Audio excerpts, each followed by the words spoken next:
ඉතින් ඔන්න ඔය විදිහට ඔයාගේ මැරේජ් සර්ටිෆිකේට් එක ඉංග්‍රීසි වලට ට්‍රාන්ස්ලේට් කරලා ඉවර වෙලා ලංකාවේ ෆොරින් මිනිස්ට්‍රි එකනොත් සීල් එකක් ගහගෙන ඉවර වෙලා ෆොරින් මිනිස්ට්‍රිගෙන් සීල් එකක් කිව්වට වෙනම කොලයක් තමයි දෙන්නේ.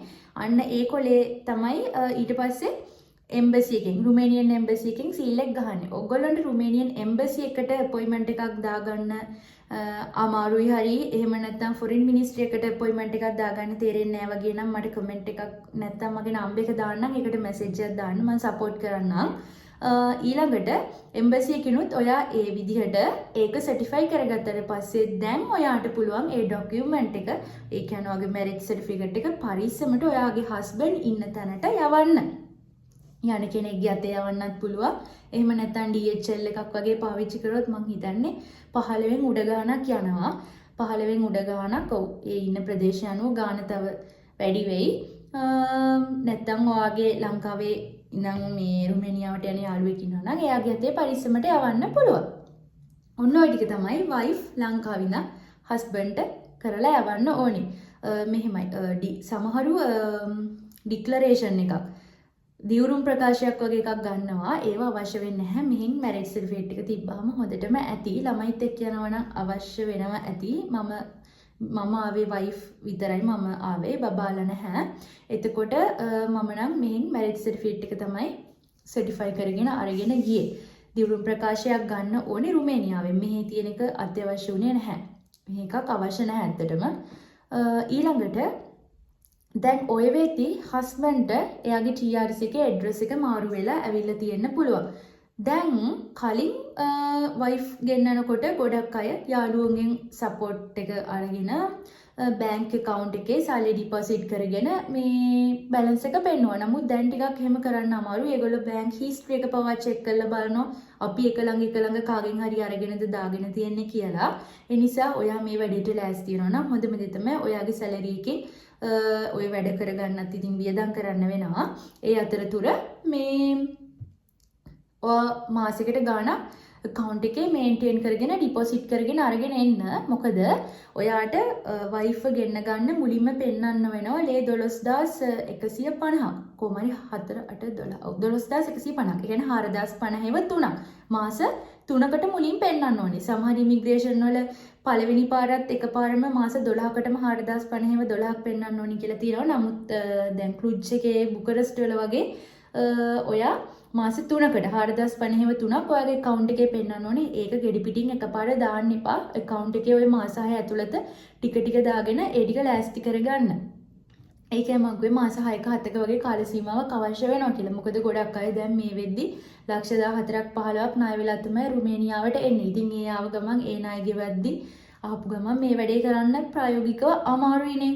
ඉතින් ඒ දේවලුත් කරගෙන ඉවර වෙලා ඒ වගේ කෙනෙක්ට ඉතින් ණය වෙලා ඉන්නේ නැති කෙනෙක්ට නම් ඇත්තරම ගැටලුවක් නෑ. අන්න ඒකයි මම මොකද ගොඩක් වයිෆ් ලහනාවක්ගේ හස්බන්ඩ් යදිව මැරේජ් සර්ටිෆිකේට් එක කරගමුද කරලා යවමුද එහෙම කියලා ඉතින් මම ඉතින් කියනවා එතකොට එක්ස්පයර් වෙන්නත් බලවනේ අවුරුද්දක් වගේ තමයි ඉතින් අර ෆොරින් මිනිස්ට්‍රි එකෙන් මේව කරන එක වැලිඩ් වෙන්නේ. ඉතින් හොඳම දේ තමයි කිට්ටු කරලා හස්බන්ඩ් ගිහලා සෙටල් වෙලා ඒ දේවල් වලට රෙඩි වෙලා ගියක් එහෙම අරගෙන කරගෙන ඉවර වුණාට පස්සේ ඔයා මෙහින් මැරේජ් සර්ටිෆිකේට් එකට ඔන්න ඔය මං කිව්ව ටික කරලා ඉවර වෙලා යවන්න.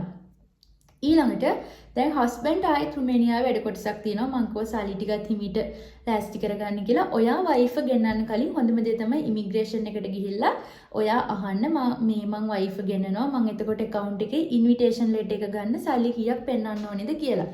ඉන්විටේෂන් ලෙටර් එක කියලා කියන්නේ වයිෆ්ට රුමේනියාවට එන්න අවසර දෙනවා කියලා දෙන කොලේ. ඒගොල්ලෝ ඕකේ නම් වීසා එකට එයා සුදුසුයි වගේ නම් මේ රුමේනියාවේ මුලින්ම දෙන කොලේට කියනවා ඉන්විටේෂන් ලෙටර් එක කියලා. ඉතින් ඒකට ඕනේ කරන ඒවා කොහොමද කියලා මුලින් ඔයා ඉමිග්‍රේෂන් එකට ගිහලා දැනගන්න. ඒගොල්ලොන්ත් එක්ක ඔයාට ඉංග්‍රීසි භාෂාව හසුරවන්න අපහසුයි නම් ඔයාට පුළුවන් Google Translate පාවිච්චි කරලා ඒගොල්ලොත් එක්ක කතා කරන්න. එහෙම නැත්නම් ප්‍රායෝගිකව ඔයා කොලේක ඉංග්‍රීසි වලට ට්‍රාන්ස්ලේට් කරලා සිංහලෙන් අහන්න ඕනේ දේ මේ ඔයාට සිංහලෙන් අහන්න ඕනේ account එකේ සල්ලි කීයක් පෙන්නන්න ඕනද කියලා නම් ඒක ඉංග්‍රීසි වල කොලේක ප්‍රශ්නයක් විදියට ඔයාට තියෙන ප්‍රශ්න ටික දාන් ගිහිල්ලා ඒගොල්ලන්ට දුන්නත් ඒගොල්ලෝ ඒකට ආන්සර් එකක් දාලා දෙවි. මං කියන්නේ මේ කතා කරන්න අපහසු කෙනෙක් ඉන්නවා නම් විතරයි. නැත්නම් ප්‍රශ්නයක් නැහැ. එතන ඉන්න ඔක්කොටම වගේ ඉංග්‍රීසි කතා කරන්න පුළුවන්. ඊළඟට එතනත් හැමදාම යන්න බෑ. ඔයාට අදාළ ඉමිග්‍රේෂන් එකේ මහජන ප්‍රශ්න කතා කරන්න ටයිම් එකක් සහ දිනයක් වෙන් කරලා තියෙනවා. දැන් බදාදා හවස 4 ඉඳන් 6 වෙනකම් වගේ තමයි අපේ එකේ නම් තියෙන්නේ. වෙන වෙන තැන්වල දින වෙනස් ඇති. අන්න ඒ දවස්වල ගිහිල්ලා තමයි ඔයා ඒ ටික කතා කරලා අහගන්න ඕනේ. ඒක ඔයා මේ වැඩේ පටන් ගන්න කලින් මුලදීම බලන්න කීයක් සල්ලි ඕනේද කියලා. එතකොට ඔයාට ලේසි සල්ලි ටික හරි ගස්ස ගන්න ටික ටික අර මාස 6ක් 7ක් වගේ ඔය වැඩේට ගත වෙන කාල සීමාව අතරතුර. ඕන දැන් වයිෆ් ලංකාවේ ඉඳන් මැරේජ් සර්ටිෆිකේට් එක එව්වට පස්සේ ඔයාගේ අතට ලැබුණාම ඔයා යන්න ඕනේ ආයි රුමේනියාවේ බුකරෙස්ට් වල තියෙන ෆොරින් මිනිස්ට්‍රි එකට. දැන් අපි ලංකාවේ ෆොරින් මිනිස්ට්‍රි එකෙන් සයින් කරා. ලංකාවේ තියෙන රුමේනියන් එම්බසි එකෙන් සයින් කරා. ඇටෙස්ට් කරලා මේ රුමේනියාවට ගෙන්න ගත්තා. ඊළඟට ඔයා ඒකත් අරගෙන යන්න ඕනේ රුමේනියාවේ බුකරෙස්ට් වල තියෙන රුමේනියන් ෆොරින් මිනිස්ට්‍රි එකට. ඒකට ගියාම ඔයාගේ TRC කාඩ් එක පෙන්නලා ඔයාට පුළුවන් ඒක ආයිත් ඇටෙස්ට් කරගන්න. එතනින් ඒගොල්ලොත් සීල් එකක් ගහනවා. අර එම්බසි එකේ සීල් එකට එහා පැත්තෙන් ඒගොල්ලොත් සීල් එකක් ගහලා දෙනවා. එතනදි සල්ලි ගන්නෙ නැහැ. TRC කාඩ් එක පෙන්නලා ඒගොල්ලෝ එක කරලා දෙනවා. ඔයා මොන සිටි එකේ හිටියත් ඔයාට බුකරෙස්ට් වලින් තමයි ඉතින් ඒක කරගන්න වෙන්නේ. දුරේ ඉඳන් එන්න යන්න සිද්ධ වේවි. ඉතින් ඒ සීල් එක ගහගත්තට පස්සේ ඔයා ආයිත් ඔයා ඉන්න සිටි එකට ගිහිල්ලා ඔයා ඉන්න සිටි එක ආශ්‍රිතව ඔයාට ලේසියෙන් වැඩේ කරගන්න පුළුවන් නෝතර් කෙනෙක් සහ ට්‍රාන්ස්ලේට් කරන තැනක් ඔයා හොයාගන්න ඕනේ. ඔයාට ඒක ලේසියෙන්ම හොයාගන්න පුළුවන්. ඔයා Google පාවිච්චි කරලා ඔයාගේ අවට ඉන්න නෝතර්ස්ලා කවුද කියලා සර්ච් කරලා බලන්න. එතකොට ඒගොල්ලෝගේ contact numbers එවි. ඒවට message කරලා ඒත් එක කතා බහ කරගන්න පුළුවන්. එතකොට ඔයාට කාගෙන්වත් උදව්වක් ඕනේ නැහැ. එතකොට නෝත කෙනෙක් ඉන්නවද නෝත කෙනෙක් දන්නවද කියන්න අහන්න ඕනේ නැහැ. එහෙම දන්න කෙනෙක් ඉන්නවනම් අහගන්න. නැත්තම් කෙලින්ම Google එකේ search කරලා ඒගොල්ලෝම contact කරගෙන පෞද්ගලිකව අපිත් එහෙමයි හොයාගත්තේ.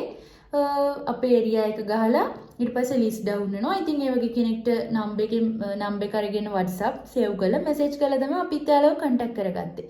ඉතින් ඔයා නෝත කෙනෙක් සහ ට්‍රාන්ස්ලේට් කරන තැනක් හොයාගන්න ඊළඟ වැඩ ටික කරගන්න. මැරේජ් සර්ටිෆිකේට් එක දැන් ඔය හැමතැනින්ම සීල් ගහලා අතේ තියෙන ඔයාගේ මැරේජ් සර්ටිෆිකේට් එක ඔයා රුමේනියන් ට්‍රාන්ස්ලේටර් කෙනෙක් ගාවට අරන් ගිහින් ඉවර වෙලා රුමේනියානු භාෂාවට නැවතත් පරිවර්තනය කරගන්න ඕනේ.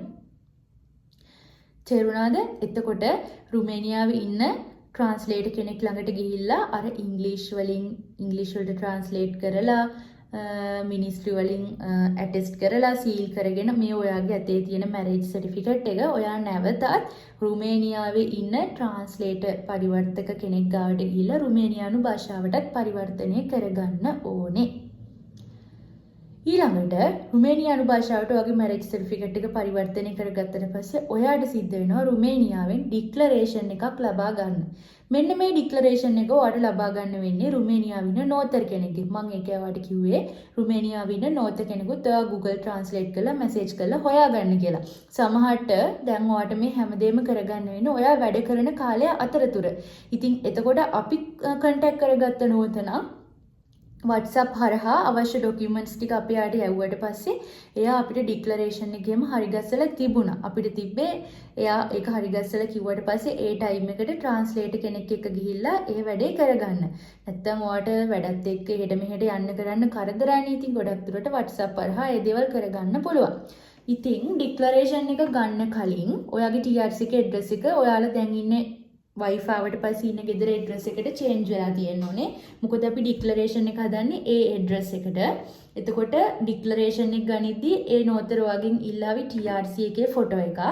එතකොට හොඳට මතක තියාගන්න ඔයාලා ගන්න ගෙදරට ඇඩ්‍රස් එක චේන්ජ් කරගෙනයි ඒ TRC එක නෝතට යවලා ඩික්ලරේෂන් එක ගන්න ඕනේ. ඊළඟට වගේ પાස්පෝර්ට් වල ෆොටෝස්, වයිෆ්ගේ પાස්පෝර්ට් ෆොටෝස්, ඒ වගේ දේවල් ටිකක් ඉල්ලාවි. ඉල්ලන දේවල් දුන්නාට පස්සේ එයාට පැහැදිලිව සඳහන් කරන්න ෆැමිලි වීසා ඇප්ලයි කරන්න මගේ වයිෆ්ට ඩික්ලරේෂන් එකක් තමයි අවශ්‍ය වෙන්නේ කියලා. එතකොට ඒගොල්ලෝ දන්නවා ඒක හදන්න ඕනේ විදිය.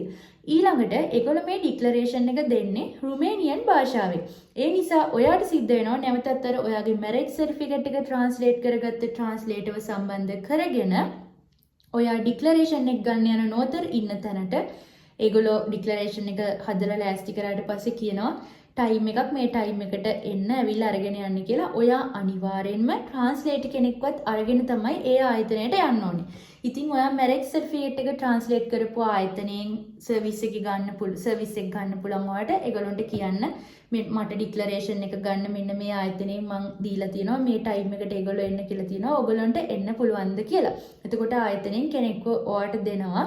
කලින් පේමන්ට් එකක් කරන්න වෙයි. එතකොට තමයි ඒගොල්ලෝ එන්නේ. ඊළඟට ඔයා ඒ ඩික්ලරේෂන් එක ගන්න යන්න ඕන තැන කිව්වම එතනින් ට්‍රාන්ස්ලේටර් කෙනෙකුත් ඇවිල්ලා ඉඳීවි. ඒ ට්‍රාන්ස්ලේටර් ඩික්ලරේෂන් එකේ තියෙන දේවල් ඔයාව පැත්තකින් වාඩි කරගෙන ඔයාට පැහැදිලිව කියලා දෙනවා. හේතුව මෙතනදී ට්‍රාන්ස්ලේටර් කෙනෙක් ඕන වෙන්නේ මේගොල්ලෝ දෙන්නේ රුමේනියන් භාෂාවෙන්නේ.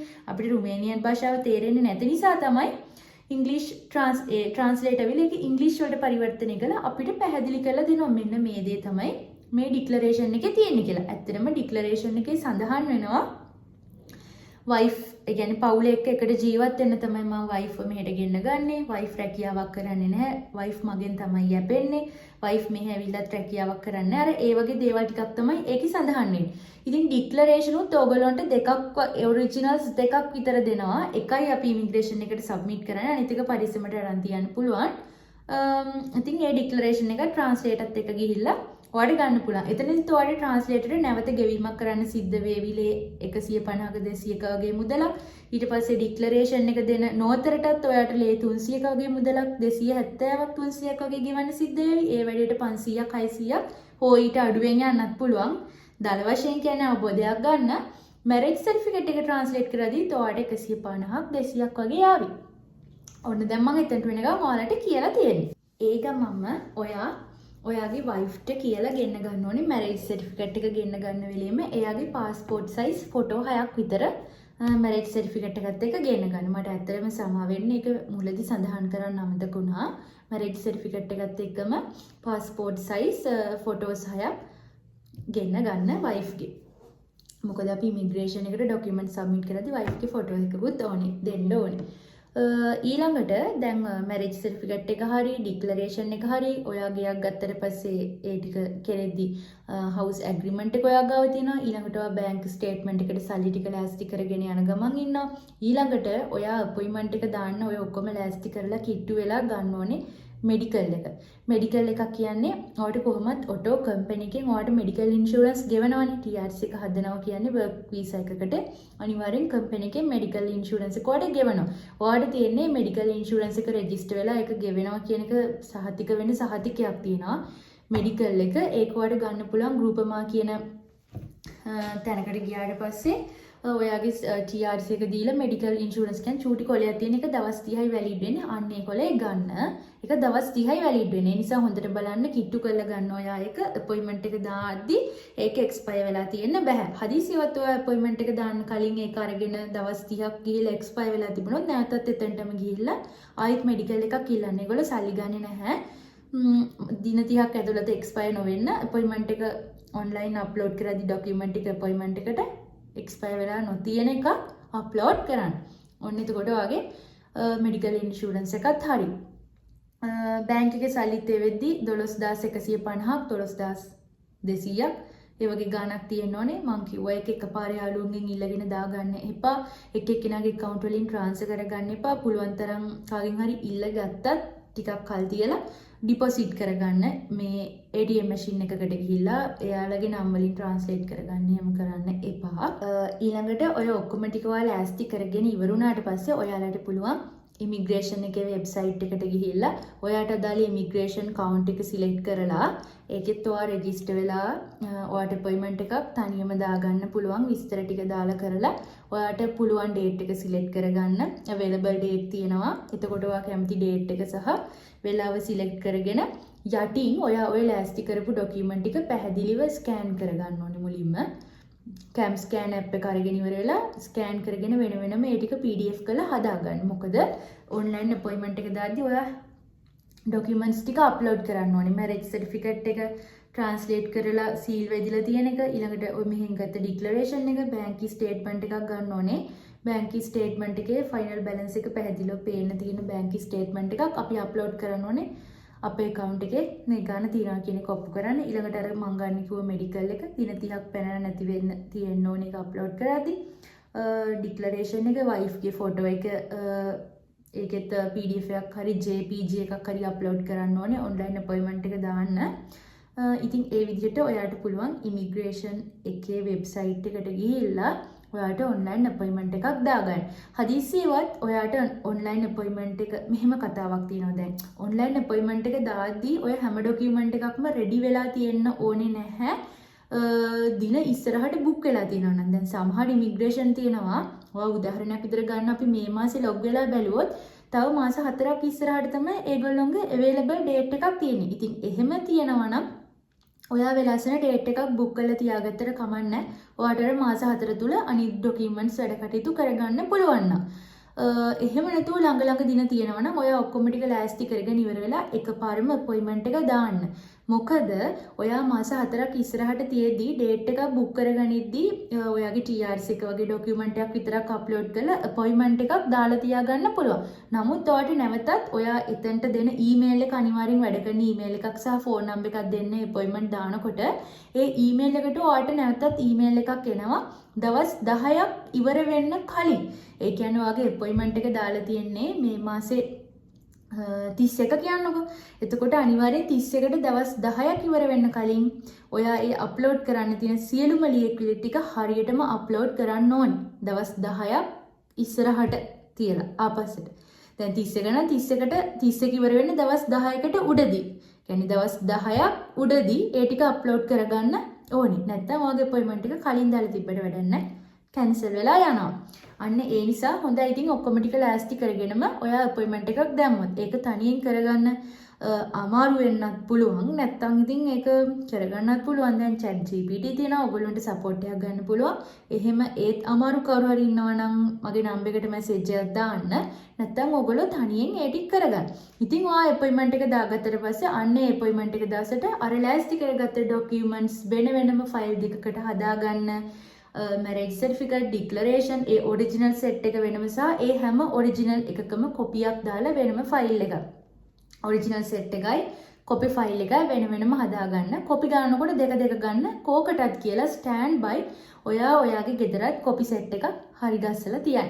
ඉතින් ඔය ඔරිජිනල් සෙට් එක සහ කොපි සෙට් එක පිළිවෙලට වෙනම ෆයිල් දෙකකට දාගෙන ගිහිල්ලා ඔයා මේ ඉමිග්‍රේෂන් ඔෆිසර්ගේ අතට මුලින්ම කොපි සෙට් එක දෙන්න. මොකද අපි ඔරිජිනල් සෙට් එක දුන්නොත් එයත් එහෙම ඔරිජිනල් එක තියාගන්න අවස්ථා තියෙනවා. ඊට පස්සේ ඔයාලට නැවතත් එම්බසියට යද්දි ඔරිජිනල්ස් ආයිත් අලුතින් හදන්න වෙලා අමාරුවේ වැටෙන්න සිද්ධ වෙන්න පුළුවන්. ඒ නිසා කොපි සෙට් එක දෙන්න. එතකොට එයා අහනවා කොහොමද ඔරිජිනල්ස් කියලා. එතකොට ඔරිජිනල් එක පෙන්නලා චෙක් කරගත්තට පස්සේ එයා ආයිත් ඔරිජිනල් එක අපිට ලබා දෙනවා. ඉතින් ඔන්න ඔය විදිහට ඔයා එදාට ගිහිල්ලා ඩොකියුමන්ට්ස් ටික බාර දීලා එනවා. බාර දීලා ආවට පස්සේ මාස 3ක කාලයක් උපරිම සමහර ඉමිග්‍රේෂන් වල මාසෙන් මාස 2කින් මාස 3ෙන් ඉන්විටේෂන් ලෙටර් එක හම්බ වෙනවා. හැබැයි මේ ඉන්විටේෂන් ලෙටර් එක කලින් වගේ හිතන තරම් ලේසියෙන් හම්බ වෙන්නේ නැහැ. ඒගොල්ලෝ ඔයා ගත්ත ගෙදර චෙක් කරන්න එනවා. අන්න ඒ නිසායි මම ඔයාලට කිව්වේ අර නීති රීති තද වෙලා තිනවා වර්ග මීටර් ප්‍රමාණය පොඩ්ඩක් සැලකිල්ලට ගන්න. සෙපරේට් බෙඩ්රූම් එකක් සෙපරේට් කිචන් එකක් තියෙන්න ඕනේ. ඊට පස්සේ ඔයාගේ ඇකොමොඩේෂන් කොන්ට්‍රැක්ට් එකේ ස්ටුඩියෝ කියන නම ගෑවිලා තියෙන්නවත් හොඳ නැහැ. වර්ග අඩි ප්‍රමාණය 52කට අඩු වුණත් ඒ ඕනත් එක්ක කතා කරලා 52 කිට්ටු වෙන්න 52 දාගන්න බලන්න 52කට වැඩි වුණාට ගැටලුවක් නැහැ. ඒගොල්ලෝ ඔයාගේ ගෙදර චෙක් කරන්න එනවා. ඔයාට ඇමතුමක් දෙනවා.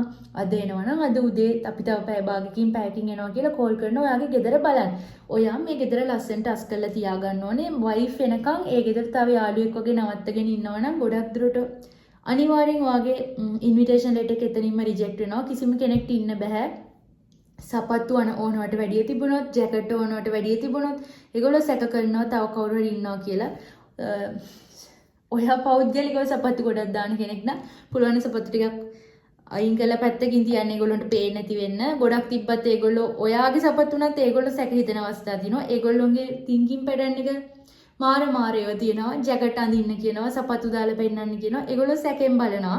සමහර ඔෆිසර්ස්ලා ඉන්නවා හරිම හොඳයි. සමහර අය සැකෙන් බලනවා තව කෙනෙක් ඉන්නවා කියලා සැක කරනවා. වළං ගොඩක් තිබ්බොත් ෆ්‍රිජ් එකේ බඩු ගොඩක් තිබ්බොත් ඉතින් ඔන්න ඒක කොහොම හරි ඔයා වයිෆ් ගෙන්න ගන්න ඕන නම් ගොඩ දා ගන්න ඕනේ කිසිම ගැටලුවක් වෙන්නේ නැති විදිහට. ඊට පස්සේ ඒ ඉන්විටේෂන් එක දෙන්න කලින් ඔයාගේ ගේ බලන්න ආවම ඒගොල්ලෝ එතනදී කොලයක් ෆිල් කරගෙන යනවා. ඉතින් ඔයාගෙන් එක එක ප්‍රශ්න අහනවා. ෆ්‍රිජ් එකක් තියනවද? ටීවී එකක් තියනවද? වොෂින් මැෂින් එකක් තියනවද? ඉතින් ඒව ඔයාගේ ගෙදර තියෙන විදිහට ඔයා උත්තර ටික දෙන්න. ඒගොල්ලෝ ගෙයි බලලා ආයිත් පැත්තකින් වාඩි වෙලා කොලයක් පුරවගෙන ඔයාගේ සයින් එකක් දාගෙන ඒගොල්ලෝ මේව කරලා කියන්නේ ගෙයි බලන්න ආව කියන එක තමයි එතනින් පෙන්වන්නේ. හදිසියෙවත් ඔයාට මාස 3ක් ඉට්ටු වෙන කාලයක් ගිහිල්ලා ගේ බලන්න ආවේ නැතුනොත් ඔයා චුට්ටක් ගිහිල්ලා බලන්න මම මෙහෙම බාර දීලා දැන් මාස 3ක් වෙන්න එනවා ආවේ නැහැ කියලා. එහෙම පරක් වුණොත් චුට්ටක් ගිහිල්ලා අහලා බලන්න. ඉතින් ඔන්න ඔයා හරියට වැඩ ටික කරගෙන ડોකියුමන්ට් වල කිසිම අඩුපාඩුවක් නැති වුණොත් ඔයාට කෝල් එකක් දෙනවා. මෙන්න මේ දවසට එන්න. නැත්නම් ඔයාට ඊමේල් එකක් එනවා. මෙන්න මේ දවසට එන්න ඔයාගේ ඉන්විටේෂන් ලෙටර් එක ගන්න කියලා. ඉන්විටේෂන් ලෙටර් එක ගන්න එන්න කිව්වට ඉන්විටේෂන් ලෙටර් එක අතර ගන්නකම් ගොඩාක් සතුටු වෙන්නත් හොඳ නැහැ. මොකද ඉන්විටේෂන් ලෙටර් එකේ රිජෙක්ට් වෙන්නත් වෙනම කොටුවක් තියෙනවා. සක්සස් වෙන්නත් ඕකේ වෙන්නත් කොටුවක් තියෙනවා. කොටු දෙකක් තියෙනවා. ඉතින් ওই කොටු දෙකේ හරියකට ටික් එක වඩලා තිබ්බොත් හරි රිජෙක්ට් එකට ටික් එක වඩලා තිබ්බොත් ඒ කියන්නේ ඔයාට වයිෆ් ගෙන ගන්න නැවත ආයිත් වැරද්දක් තියෙනවා කොයි හරි වැරද්ද හදාගෙන මුලින් ඉඳන් ඇප්ලයි කරන්න වෙනවා කියන එක. මම ඒක ඇහුවේ ඊමේල් එක සහ ෆෝන් නම්බර් එක ගැන නිරන්තර අවධානයෙන් ඉන්න ගේ චෙක් කරන්න එද්දී උනත් ඒගොල්ලෝගේ ෆෝන් නම්බර් එකට කෝල් කරනවා. සහ මොකක් හරි ડોකියුමන්ට් එකක අඩුපාඩුවක් තිබුණොත් ඒගොල්ලෝ ඔයාට කෝල් කරනවා. ඒ ડોකියුමන්ට්ස් නැවත ගෙන්න ගන්න ඔයාට අවස්ථාවක් දෙනවා. ඊළඟට ඔයා ඔන්ලයින් අපොයින්ට්මන්ට් එක දාද්දී දැන් අර කියපු ලියකියවිලි වලට අමතරව ඔයා ලෑස්ති කරගන්න ඕනේ. ඔයා කම්පැනි එකකින් ඉල්ල ගන්න ඕනේ ඔයාගේ වර්ක් ඇග්‍රීමන්ට් එක. මේ ඔයාගේ සැලරිද ඔයාගේ මේ ජොබ් පොසිෂන් එක දාලා කම්පැනි නේම් එකත් එක්ක ඔයාට තියෙනවනේ වර්ක් ඇග්‍රීමන්ට් එක. වර්ක් ඇග්‍රීමන්ට් එකත් ඔයා සබ්මිට් කරන්න ඕනේ ඉමිග්‍රේෂන් එකට. ඒකත් HR ගෙන් ඔයාට පුළුවන් රික්වෙස්ට් කරගන්න වර්ක් පර්මිට් එක වර්ක් ඇග්‍රීමන්ට් එක ඒව HR ගෙන් ඉල්ල ගන්න පුළුවන්. ඊළඟට සැලරි රිපෝට් එකක් ඔයාට HR ගෙන් ඉල්ල ගන්න සිද්ධ වෙනවා. ඒකත් HR ට කිව්වහම ඒ සැලරි රිපෝට් එකක් ඕනේ කියලා ඒකත් එයා ඔයාට දෙනවා. ඒ දේවල් කරන්න ඕනේ මේ ඉල්ල ගන්න ඕනේ මෙතන අපොයින්ට්මන්ට් එක දාන්න කලින්.